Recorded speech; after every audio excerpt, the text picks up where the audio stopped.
Le 4 novembre 1950, à Rome, Robert Schuman, le ministre des Affaires étrangères français, signait au nom de notre pays la Convention européenne des droits de l'homme.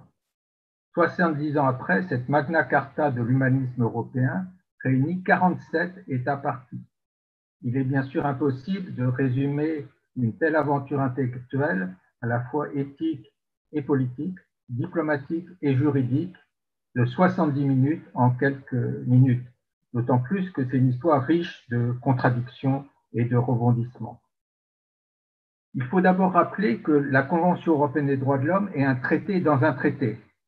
Elle s'inscrit dans le cadre du Conseil de l'Europe, la première grande organisation européenne de l'après-guerre, instituée en 1949, à l'initiative notamment de la France et du Royaume-Uni, fortement inspirée par Churchill.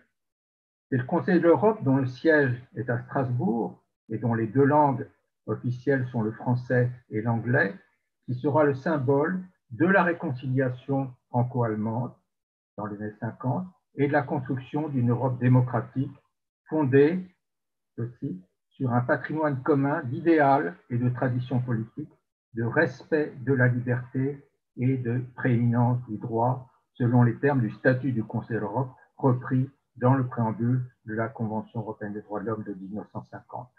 Aujourd'hui, tous les États membres du Conseil de l'Europe sont États parties à la Convention européenne des droits de l'homme et il y a un lien politique très fort, particulièrement étroit, entre ces deux instruments qui semblent indissociables. La Convention européenne des droits de l'homme est un instrument vivant qui a beaucoup évolué au fil du temps, avec des réformes institutionnelles qui ont renforcé le rôle de la Cour européenne des droits de l'homme, consacré le principe du recours individuel pour chaque personne avoir un accès au forum de Strasbourg et favoriser le dialogue des juges,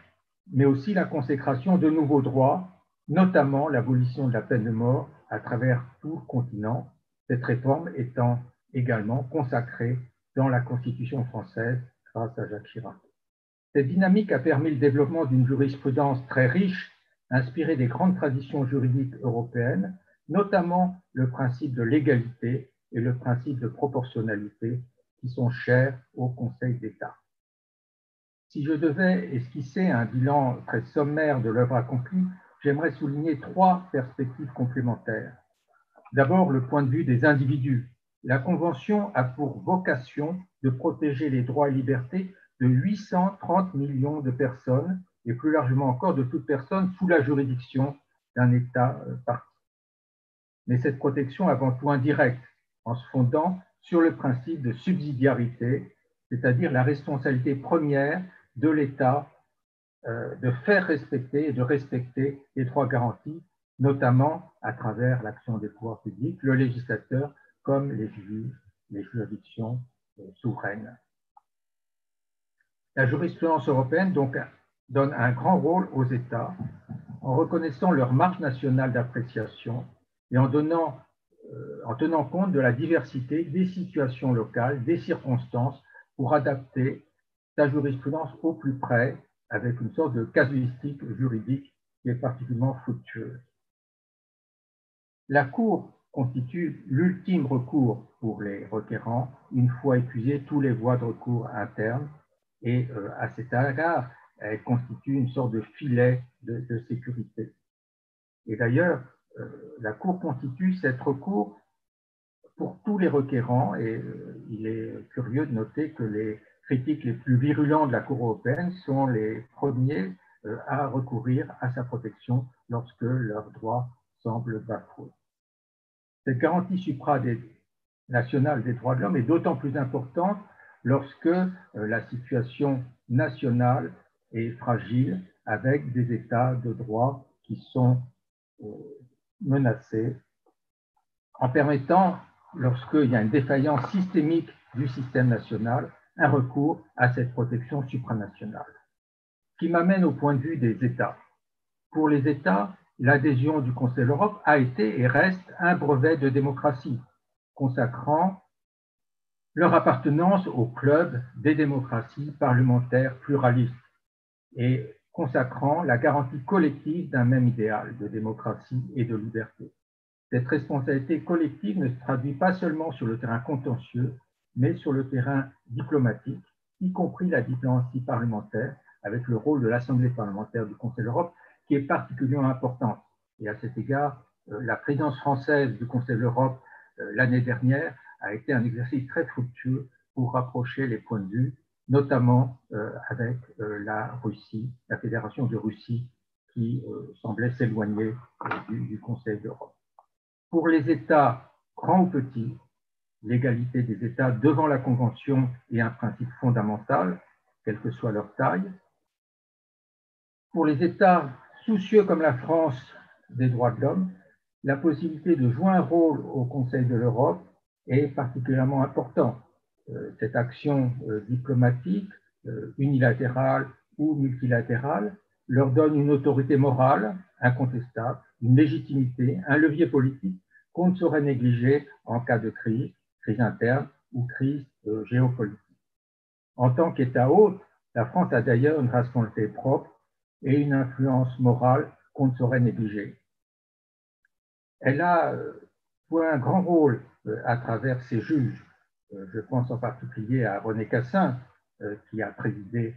la Cour européenne des droits de l'homme, comme un de ses successeurs, Jean-Paul Costa, qui lui aussi a été un grand président de la Cour européenne des droits de l'homme. À travers l'influence de ces personnalités, le droit français n'a pas été négligé, n'a pas été méprisé. C'est quelque chose qu'il faut souligner dans ces périodes de doute.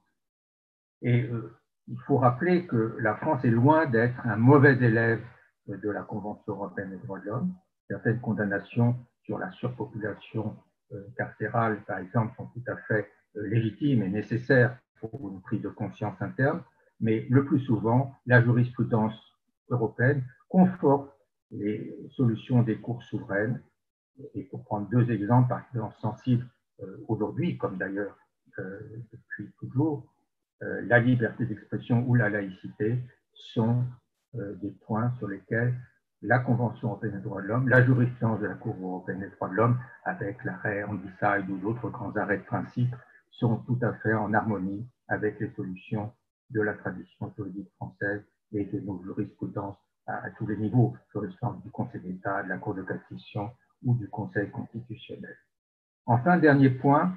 le rayonnement international de la Cour européenne des droits de l'homme et à travers lui de Strasbourg comme capitale européenne des droits de l'homme et la France comme État hôte du Conseil de l'Europe avec une sorte de soft power que trop souvent on oublie,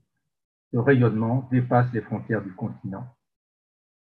Il y a une unité, une universalité des droits de l'homme qui est dans le droit fil de la Déclaration universelle des droits de l'homme de 1948, à laquelle se réfère le préambule de la Convention européenne de 1950 et qui trouve un écho aussi bien dans l'action des cours régionales plus récentes, plus jeunes, si l'on peut dire, puisque 70 ans c'est tout de même un bel âge, mais la Cour interaméricaine des droits de l'homme de San José ou la Cour africaine des droits de l'homme et des peuples. Il y a un dialogue des cours régionales comme il y a un dialogue des cours nationales, un dialogue des juges. Et je crois que cette convergence des jurisprudences dans un idéal commun, qui a une tradition européenne, mais qui a une valeur, une vocation universelle, est quelque chose de fondamental qu'on ne saurait sacrifier pour des raisons d'opportunité. Aux yeux du monde, la Convention européenne des droits de l'homme est le fondement d'une Europe du droit au service de la justice et de la liberté, c'est natif de la paix dans le monde. Longue vie à la Convention européenne des droits de l'homme, vive la Cour européenne des droits de l'homme.